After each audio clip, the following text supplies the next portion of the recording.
안녕하십니까. 천국순례자입니다. 지난달 8월 빌 게이츠가 한국을 방문했습니다.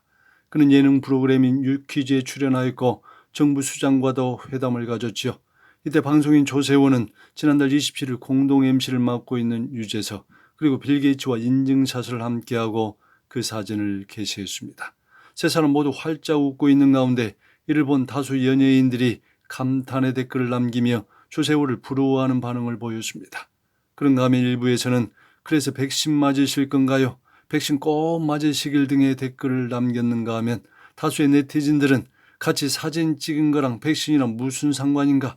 도대체 언제까지 백신 음모론을 믿을 것인가? 라며 상반된 반응을 보였습니다. 그런데 사람들이 백고무신의 배우를 사실로 믿든지 음모론을 믿든지 간에 부정할 수 없는 사실이 있습니다.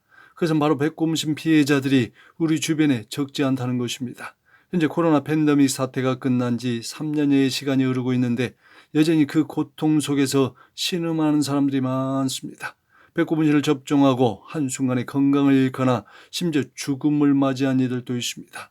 딸을 잃은 엄마, 남편을 잃은 아내, 아빠를 잃은 아이들. 문화무개 정권 당시 정부와 질병청은 아직 임상실험도 끝나지 않았던 코끼리 백고무신의 안정성을 전 국민에게 홍보하였습니다.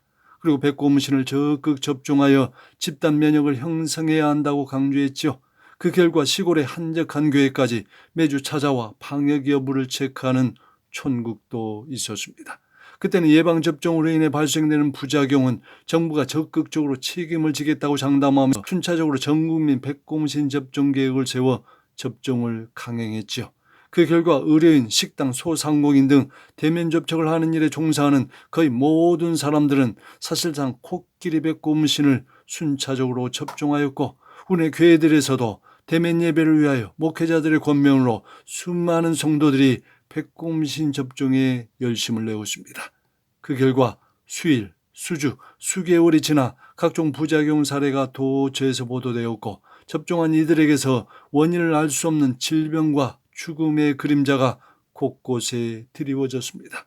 그러나 다양한 부작용의 인과관계가 명확하지 않다는 이유로 백고무신 피해자들의 아픔과 고통은 수년이 지난 지금까지도 여전히 해결되지 않고 있습니다.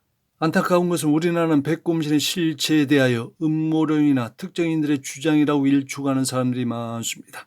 이는 대부분 어렸을 때부터 주입식 교육, 전달식 교육, 일방적 정보 전달과 습득에 익숙한 한국인의 고유한 정서가 빚어낸 사회의 특징이기도 합니다.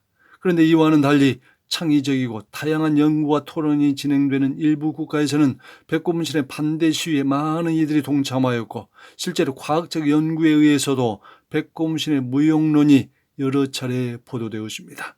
지난달 미국 워싱턴 DC에서 열린 상원 청문회에서는 저명한 심장내과 전문의이자 역학자인 피터 맥컬로우 박사가 코로나 백고무신과 관련된 부검 데이터를 공개하였습니다. 이 데이터에서 그는 사람의 사망 원인을 규명하는 가장 신뢰할 수 있는 데이터는 부검이라고 했습니다. 그리고 자신이 참여한 연구에서 백고무신 접종 후 사망한 사례 중 73.9%가 백고무신이 직접적인 사망 원인으로 판명되었다고 밝혔습니다. 73.9%. 이는 놀라운 수치이죠. 그야말로 이 수치는 효과는 미비하고 부작용의 빈도가 많은 백고무신을 지금도 여전히 신봉하는 이들에게 경종을 울리는 통계입니다. 그렇다면 왜 빌 게이츠는 한국을 또다시 방문했을까요? 지난달 빌 게이츠는 한국을 방문한 이유에 대하여 한국의 리더십이 그 어느 때보다 더 중요하다. 세계는 지금 한국이 필요하다며 한국의 위상을 칭찬하였습니다. 그리고 그는 한국 방문 시에 정부와 재계의 주요 인사들을 두루 만났으며 조만간 서울에도 그의 이름을 딴 게이츠 재단을 열 예정이라고 합니다. 이는 그의 한국 일정이 단순한 방문이 아닌 한국 정부를 통하여 윗선에서 지시하는 모종의 계획을 은밀하게 진행하려는 숨은 의도가 엿보이는 대목입니다. 사실 미국에서는 백고무신 무용론과 위험성이 과학적 근거를 통하여 여러 곳에서 다양한 근거 자료로 제시되고 있습니다. 그럼 미국에서 빌 게이츠가 백신 장사를 온전히 할 수 없는 이유이지요. 그런데 대한민국은 어떻습니까? 당시 코로나 시절을 기점으로 자꾸만 우리나라는 정치적 불안정과 계층 간의 갈등과 사회의 분열, 그로 인해 가짜 언론과 특정 정당의 눈과 귀가 되는 거짓 뉴스가 범람하고 있습니다. 이런 시대에 신자나 불신자나 가릴 것 없이 많은 국민들이 그 바보 상자인 TV와 특정 미디어에 장악되어 있으니 대한민국은 빌 게이츠와 같은 이들의 좋은 사냥터와 먹잇감이 되고 있는 것이죠. 이는 향후 적그리스도가 등장할 때 가짜 뉴스와 거짓 정보와 미디어에 이미 세뇌된 대한민국과 국민들이 그의 통치에 적극적으로 협력할 것을 암시하고 있는 대목이기도 합니다. 그런 점에서 우리네 교회들도 예외가 아니죠. 개인적으로 그리고 목회자로서 이렇게까지 되어버린 이 땅의 현실을 바라볼 때마다 씁쓸하면서도 부끄러운 심정이 듭니다. 이런 시대적 현상에서 우리가 예상할 수 있는 것은 마지막이 가까울수록 향후 등장할 질병들은 더욱 다양할 것이라는 점입니다.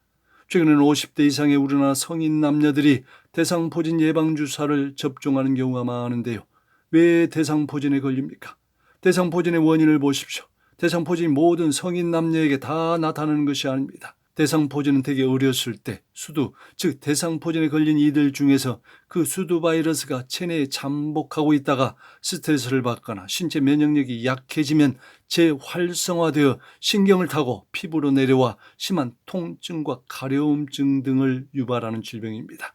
즉 수두는 바이러스의 1차 감염이고 대상포진은 1차 감염 후 그 바이러스가 잠복해 있다가 재활성화되어 발생하는 2차 감염입니다. 그런 점에서 코끼리 mRNA 백고무신의 부작용 원리도 잠복과 재활성화 측면에서는 대상포진의 발생과 비슷합니다. 백고무신을 접종한 후에 음식이나 약을 통한 해독작용을 거치지 않으면 이 백고무신을 접종한 이들은 체내에 남아있는 그 바이러스가 언젠가는 자신에게 특정한 위협과 부작용을 가져올 수 있습니다. 그러므로 시대의 끝자락으로 갈수록 평소 병원이나 약국을 지나치게 의존하는 이들은 이러한 것에 의존하는 습관을 멀리하는 것이 좋습니다. 경험하시는 분은 아시겠지만 우리 몸은 자연 치유력을 가지고 있어서 균형 잡힌 음식과 적절한 운동만으로도 충분히 건강을 유지할 수 있습니다. 특히 우리에게는 예수님의 이름의 권세와 보혈의 능력도 있죠. 부디 영적이고 혼적인 영역에서만 거룩과 구별만 외치지 마시고 주님의 몸된 성전도 거룩하고 온전하게 보존하여 우리 주 예수님 다시 오심을 아름답게 맞이할 수 있기를 바랍니다. 할렐루야.